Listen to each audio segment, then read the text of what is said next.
I'm your host of the Most Locum 23. Joining me for Sophomore Book 2, Chapter 10. Let's get this party started!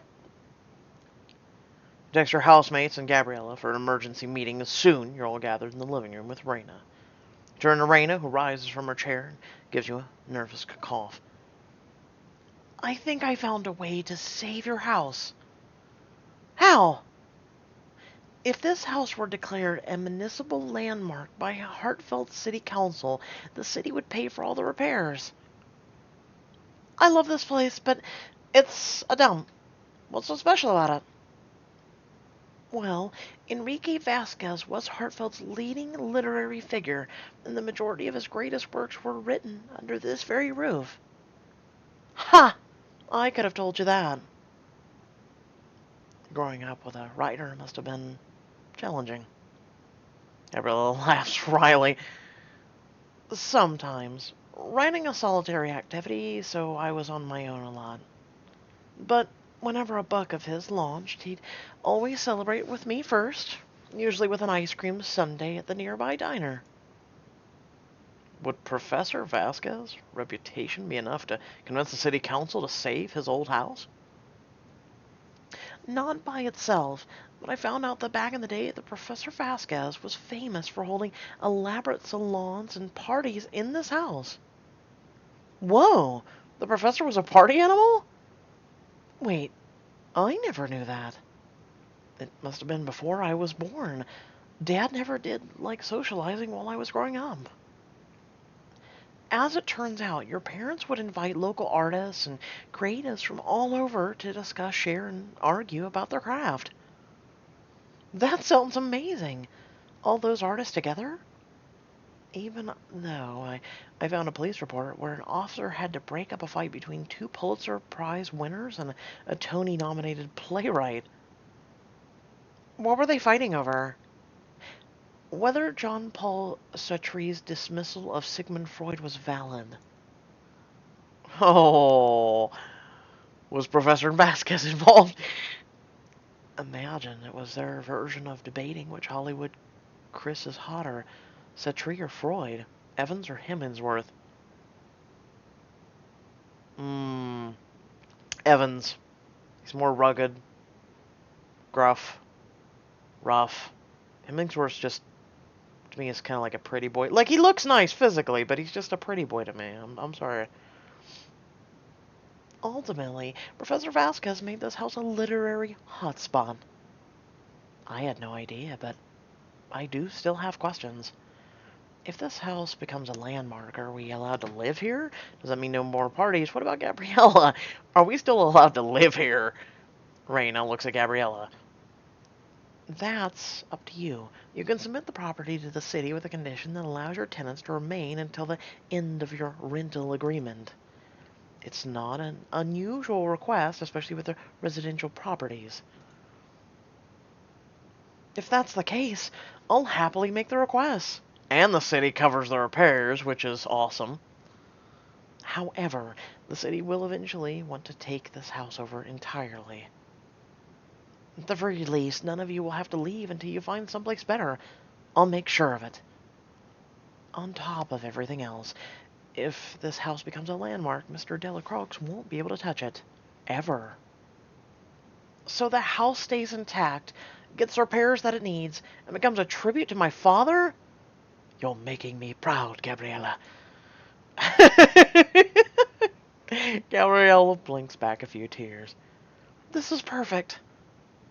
Raina, have I ever told you you're my hero? You're my hero, baby! Hold that thought. We still have to submit the application, and after that, you'll need to present your case at a city council meeting. You'll need to prove that the house's historical significance and its importance to the community. Full disclosure, while I think we have a solid case, they might still reject it. And at least in the meantime, it'll tie up from Sebastian's father from touching the house, so I'm willing to accept this. Hey, it's a start. And now we do have a plan, which is more than we had 5 minutes ago. Operation to Save Our Shelter starts now. I'll start writing up the application. I can help with that. I want to make sure you guys aren't left out in the cold. I'll research some other heartfelt artists and see if they can have any ties to the house. What about you, Mizumi? You break out into a smile as an ingenuous idea pops into your head. I think I'd like to plan a party. I get that having a plan is great, but is it really worth throwing a party over? Think about it. A party is just what we need. We following in Professor Vasquez's footsteps and a win of support from the community.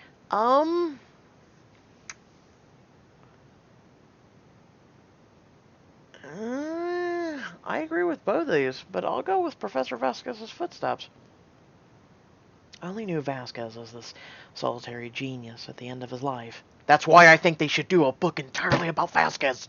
Just one book. Just one. The Younger Years of Vasquez. That could literally be the title. And I'll be voicing it, of course. But at one time, he was a firebrand who brought the artistic community together. So we're not just preserving his legacy, we're resurrecting a forgotten one as well. What a wonderful idea. I fully approve, as long as I'm invited. What sort of party did you have in mind, Mizumi? How about a murder mystery night? A party where everyone shows up in character and in fancy dress? And at the end of the night, we have to guess who the murderer is? And I could write it to honor Vasquez's legacy of literary-themed get-togethers. Count me in! What do we need to do? Well, we'll need invitations, decorations. On it! Me too. I can help with the story and roles for the guests. Good idea. If you guys handle the logistics, Zach and I will brainstorm and assign the characters. The fewer people that know who the murderer is, the better. Sounds like a plan. It'd be great if Choices would fix that music, please. It's kind of awkward sitting here and it's just dead silence. A few days later, you and Zach are poring over the list of RSVPs. We haven't heard back from everyone, but all the usual suspects are in. Then we'll just have to have an unusual mystery for them. I just finished writing the characters' bios, and I'm still not sure who the murderer should be, though. Let me decide, and I'll include it in the emails we send to our guests in advance. And I'll add a few extra details, that way you'll have some surprises, too. Oh, thanks. Let's get started. I can be your hero, baby. Now it's stuck in my head. A few hours later. So, that's most of the guest list. What role should I play? How about the Baroness? It's her husband who kicks the bucket, and you'll already be the hostess. I love that. Who else is still unassigned? Becca still doesn't have a role, so she can be the spinster. She's not gonna like that. Hey, we're casting against the time. Besides, it's the only role left. Unless you'd like to be the spinster. No, thank you. What the hell is a spinster? Now I have to Google this. Zach checks the RSVP list. Oh, no! What is it? I miscounted. The story you wrote doesn't have enough parts for all the guests. Hey, chill. I can be flexible. Tell me whoever's still unassigned, and I'll write them in their role. Okay, let's see. Raina's still unassigned. He shoots you a knowing look. James is playing the Texas Tycoon. We could write Raina as his gold-digging mistress. I don't think that's going to go over well, Zach. You're incorrigible. This could be a nice opportunity to give them some time together. I'll make Raina the gold digger. Oh, that's gotta hurt, man. For 16 diamonds? Someone else. The relationship is their business. I don't want to feel like I'm forcing things. Okay, that makes sense. Besides, they'll have plenty of time to mingle at the party. So, is that everyone? Looks like it. Our guests aren't going to know what hit them. Now, see, if you were dating James, I would say put her as the gold digger. Like, good, you know. You and Zach put the finishing touches on the party plans and call it a day. Let me know if you're still dating James. If you did gold digger, that would be awesome. A few days later, you and Abby head to the coffee shop. I'm really excited for the party this weekend. I love the role you wrote for me. Thanks. I can't wait to see everyone in character. Oh my god, I still don't recognize you, man. You just walk on and you're just like, hi, I'm someone new. How are you doing? Did you say in character? You jump as you realize that Sebastian is ahead of you in line. Sorry, I didn't mean to intrude. We were just talking about the murder mystery we're having in a couple days. I've heard about that. How are things at the house? If you cared so much, you could start by telling your daddy to back off. Actually, Oh, now the music cues. Actually, I have tried to talk to him about your situation to no avail. I even went ahead and researched other areas in Hartfield that would actually benefit a new development. You did all that? I'm the reason you're all in this mess. Besides, I thought it would demonstrate my interest in family business. But it backfired. My father thought I was trying to undermine him, and I lost my temper. We are no longer on speaking terms. I'm sorry. He's trying to be nice. I'm still giving him the benefit of the doubt. I'm a sucker for a resurrection story. I can't imagine how tough it must be to challenge a parent. I appreciate that you try to do so for us. I know I'm no closer to making up for what I did, but I'm working on not taking out my own frustrations on others. Please let me know if there's any other way I can help. The group descends into a moment of unexpected silence. Sebastian clears his throat awkwardly. If I may, Abby, Tyler told me that you two have recently reconciled. I wanted to express how happy I am to hear that, and I wanted to apologize for trying to interfere. Tyler's a good man, and a good friend, and I'm sorry if I damaged things between you. And to be honest, any damage was our own fault, but we're working through our issues together. Thank you, though. I'm glad to hear it. I guess I'll be off then. See you around, Sebastian. Watch him leave as Abby orders your coffee. He seems to hold himself a bit lighter than before.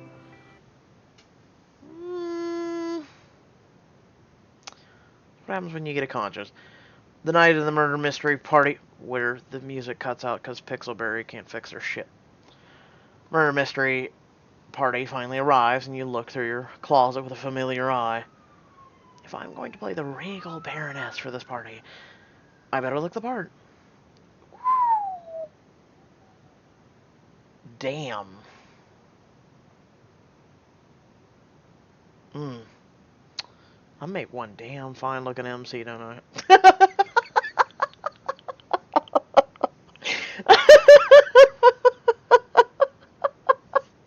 Okay.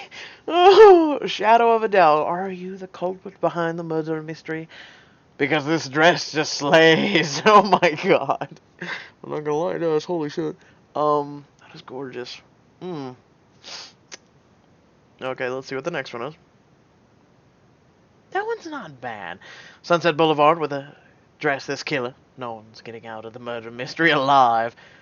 No. No offense, but I mean, let's talk about this one. Whew, man. Okay. Diamond Edition, folks. I could just stick with this, or I could look for something else. Let's go with outfit categories. Casual, dress to quilt. God damn it. Formal, maybe? Green sleeves? Actually, yeah, I'll go with that one. Choose this look. I like that one. All done. This will have to do. Let's go solve a murder. Ah, yes, most wanted. Most of the guests have arrived by the time you've finished getting ready, and you're already milling around. You wave to get everyone's attention. I would have liked to have welcomed you all to our party, but I am sorry to announce that my husband and our host, the Baron, has just been murdered. And with all roads to our chateau snowed in, the murder might still be in this very house. God damn it, Zig. He gets. He's named the professor.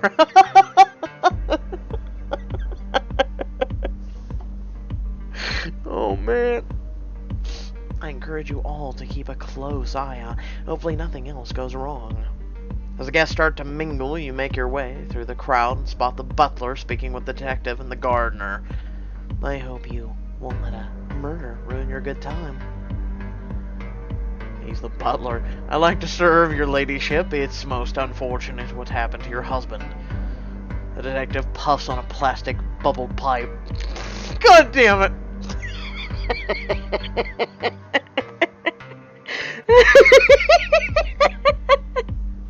You just had to make Zach the detective in a yellow suit. Holy shit. Dude, no. Go change, please. God damn it. Oh, indubitably.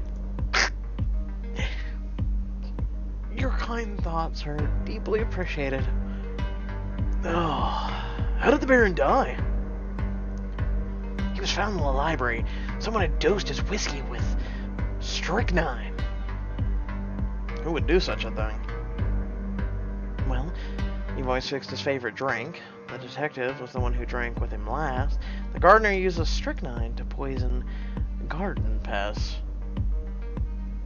Well, you always fix his favorite drink. Me? It's always the butler. Not this time. I mean, of course not, my ladyship. His lordship was very disturbed, so he took the bottle of whiskey and ordered me out of the room. A likely story. Well, you certainly give me something to ponder. I've got my eye on you. You make your way to the other end of the room, where the secretary and the war widow are discussing the murder of their host. Mind if I join you? If you must. Why the hell are you giving me a look? The war widow sniffles into a handkerchief. I'm so sorry you lost your husband. I know how awful it was to lose mine. I've been in such a state since hearing the news earlier. I have moments when I feel like I can't trust anyone. Perhaps you can. Everyone's got secrets. Everyone. The secretary leans in conspiratorially. I overheard that the Texas tycoon lost a fortune on a bad deal. It'll be hard to keep his mistress in pearls with no pocket change. Maybe I should start writing all this down. Do you have a pen I could borrow? No, I must have forgotten mine. How thoughtless of me. Really? You had it on you earlier. Maybe you dropped it? Anyhow, I heard the gardener's been fooling around with another member of the party. I hope she doesn't lead him into trouble. The gardener has a girlfriend? Who is she? Not sure, but she couldn't be one of the staff or else she'd be recognized. Secretary interrupts her. Clearly this is some idle tittle-tattle? Tittle-tattle. Servants love to gossip. Wow, tittle-tattle. Okay. I need a moment for my brain to process this. You've given me some interesting things to think about. I must continue to make the rounds, but do enjoy yourselves. You keep your eyes peeled as you navigate the party, making sure your guests are enjoying themselves and aren't acting suspicious. You make your way over to where the Texas tycoon, the movie star, and the chaperone are talking. And what are you all talking about? Begging your pardon, ma'am, but your husband was a real piece of work. Wow, harsh. I'm only speaking the God's honest truth. When the Baron divorced his first wife, he left her with nothing, nor her little girl either. The first wife and a daughter? What is all this? Ease up on the Baroness, Mr. Tycoon. She's a widow now. She deserves to know the truth. The man was a snake in the grass if there ever was one, after what he did to his wife and stepdaughter. You seem to have a personal reason to dislike him. I say I do. He scratched my Rolls Royce on the way into the party. I'll have to buy a whole new Rolls to replace it. Okay, so remember earlier the clue. The Texas tycoon lost quite a large amount. So, where were you earlier this evening? Tell me about the Baron's first family. Can you afford that? Word's gotten round that you lost a lot of money recently. Lies. Lies and slander. Looks like you struck a nerve, Baroness. Oh, I think I see the professor waving to me. I'll leave you to it. You cross to where the politician, the professor, and the Harris are chatting over glasses of punch. And that was how I charmed the Senate. What did I miss? Oh, the politician was just telling us about his historic electional win. We were all just sad to hear what happened to the Baron. It's terrible thinking we might be sharing a room with a murderer. Have you heard anything that might help? As a matter of fact, we were just talking to the detective. While examining the body, he found 3 vital clues. What sort of clues? A torn letter, a pen with no ink inside, and a scrap of white thread. Telling me about the torn letter? Empty pen. Okay, so the empty pen. Hold on. Secretary is the empty pen. She lost her pen. Okay. I'm more concerned with the torn letter, but that seems like the obvious choice versus the white thread. I'm trying to remember if anyone was wearing white. I don't think anyone was wearing white. No one as of yet. Though we haven't run into Becca. Torn letter, though. It was found in the Baron's hand and reads, "You're going to get what's coming to you for what you did to..." The rest was torn away. It appears that the killer tried to pry it from the Baron's grip before they were caught. Tell me about the white thread. It was caught on the Baron's fingernail, as if he'd been tussling with someone before his death. Yes, a white satin thread from a coat, glove, or dress.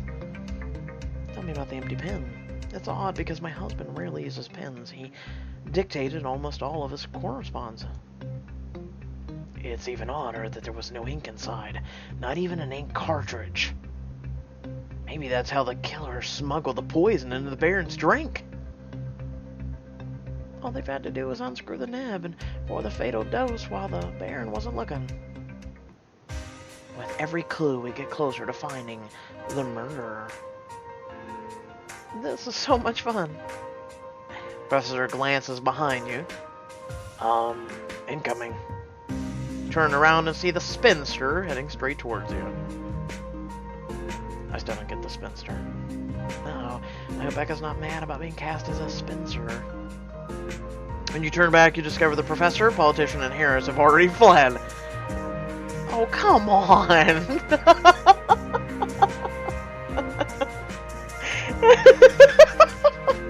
Screw this, we're out of here! To your surprise, the spinster greets you with a cordial hug. What a fabulous party, Baroness. You're not mad about your character?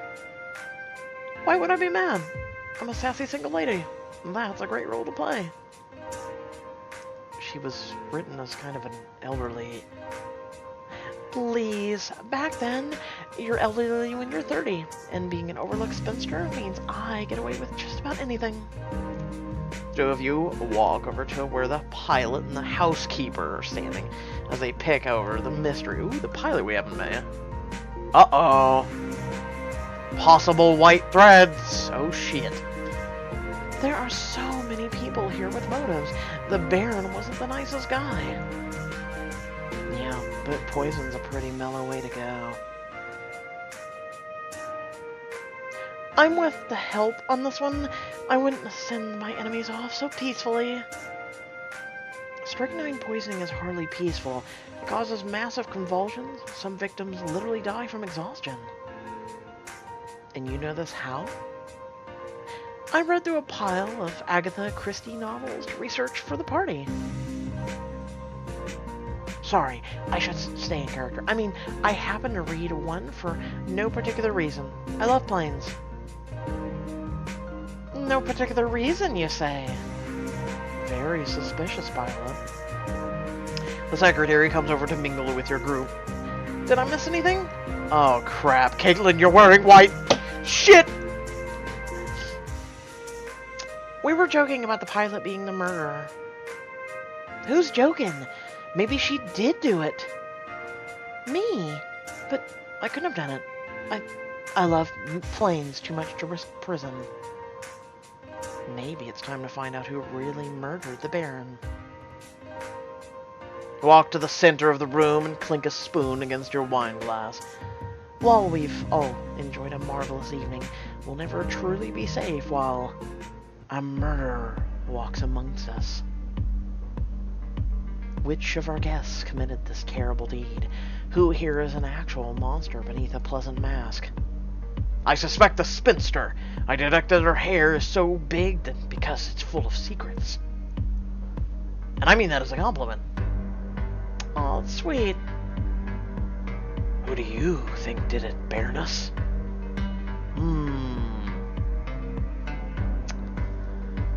Ah, shit. Okay, damn it. I just thought about this. So, if you think about it,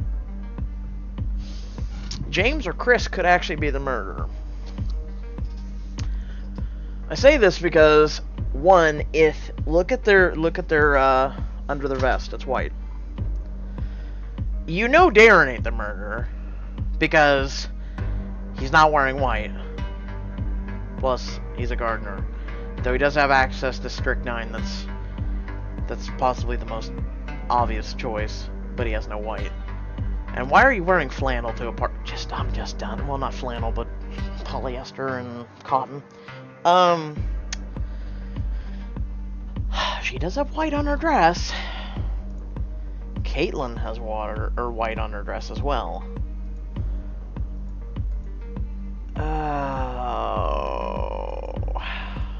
I'm wondering if this choice is actually us choosing and saying, I know it was you because of...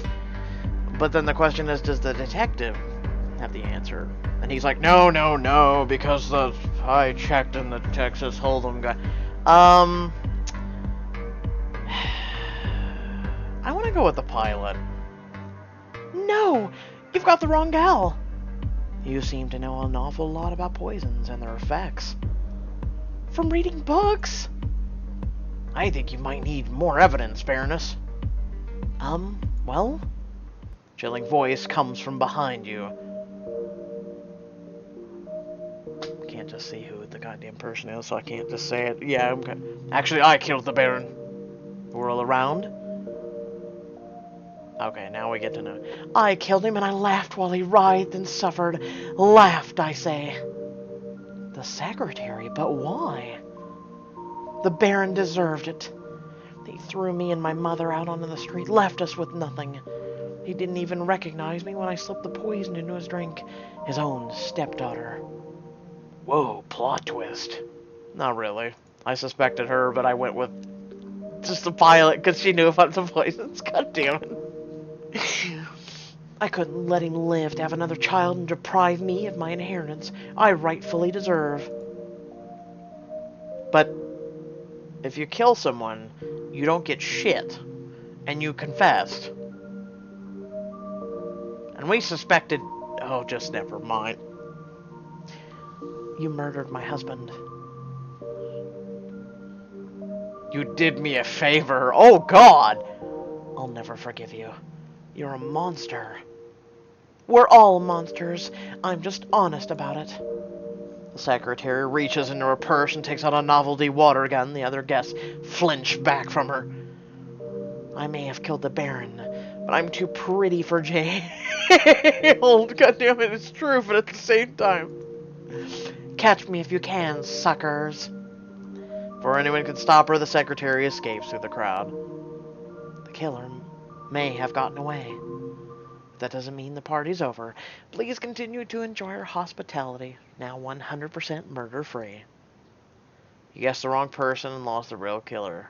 Huh. Okay. The guests relax and the comfortable chatter resumes as people relinquish their murder mystery roles. So, let me know in the comment section below if you guessed correctly and what happened, if it differed. You retreat to a corner with a glass of punch. After a few moments, Caitlin joins you. Now that was fun. Not for the Baron. You're killing me here. Pretty sure that's your job. After paperwork and dictation, I assume. A wicked smile dawns on Caitlin's face as she leans in. I'm a pretty bad secretary. I prefer doing dark deeds to typing memos. I have a particular dark deed in mind with your name on it.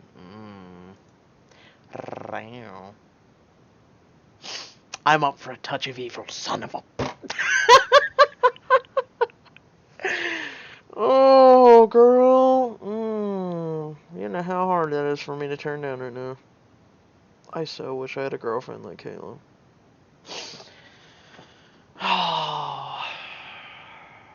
Oh well. Maybe one day. The Baroness is a little too tired. Keeping my guests out of your evil clutches took a lot of work. Can you take a rain check? Caitlin kisses your cheek and then laces her fingers with yours. You know I can't say no to you. You and Caitlin spend the rest of the night at the party together checking on guests. Chose not to sneak away with the secretary. Eventually the party winds down and you see the last guests out the door. Thanks for coming, everyone, and be safe out there. Closing the door against the chill, you spot Beck in the hallway, her cell phone plastered to her ear. Her face is frozen in shock. What? You can't be serious. What happened with Becca? Find out in the next chapter of the Sophomore. So if you watch my stream, not the most recent one, but it was like 2 streams ago, I actually predicted all of this happening. Not the murder mystery, but the, it's like a circle. It's really like a circle of who's going to have something happen next. And lo and behold, I've been right so far. I miss doing my weekly recaps. I've been kind of doing it during streams, like people will pop in and ask me questions. And I typically will talk about things. And people were like, well, what do you think is next for Sophomore? And I'm like, oh, well, this is going to happen, this is going to happen, this is going to happen, this is going to happen. So yeah, what's going to happen to Becca? I think something, with her parents or her job. One of the two. Yes, her parents are the most likely. But who knows? Maybe she got promoted for her job, or maybe she got fired from her job. Which that would be a real crummy move. She's done fairly well, but you never know with a boss she had. That being said, we're done for today, technically. I'm not done. You guys are done. You guys get to go off and enjoy your lives and whatnot, and I have to continue working one of many jobs. Let me know in the comment section below if you want a live stream later today. I could maybe do one up. Or, maybe I could work on the letter. There's so much shit we need to do, let's be honest. We got Diamond Editions, we've got the letter, we've got to work more on that. There is a hard mode for Dragon Ball Fighter Z. I could do more live streams of that. It's a lot more difficult. It's a lot more difficult for the hard modes. It took a lot of the difficulty steps up. It's like fighting ranked. Actually, no, the ranked matches were actually easier than the hard mode. It's actually fairly significantly difficulty than what we've been doing with. And then, like, you do the hard modes, if you can complete it, you're ready for ranked. Just in case you're like, no, I'm not ready for ranked. No, you're ready. And like I said, Diamond Editions, there's so much we could do. Also, we could stream Overwatch, Heroes of the Storm. Like, let me know if you're particular to anything in the comment section below. That being said, I hope y'all did enjoy. Thank you all for watching. Also, feel free to head down the description below. There's links to social media, links to our Discord, and a few links to support me and my content. It's greatly appreciated if you can do so. Other than that, thank you all for watching, and I'll catch you on the next video. Peace.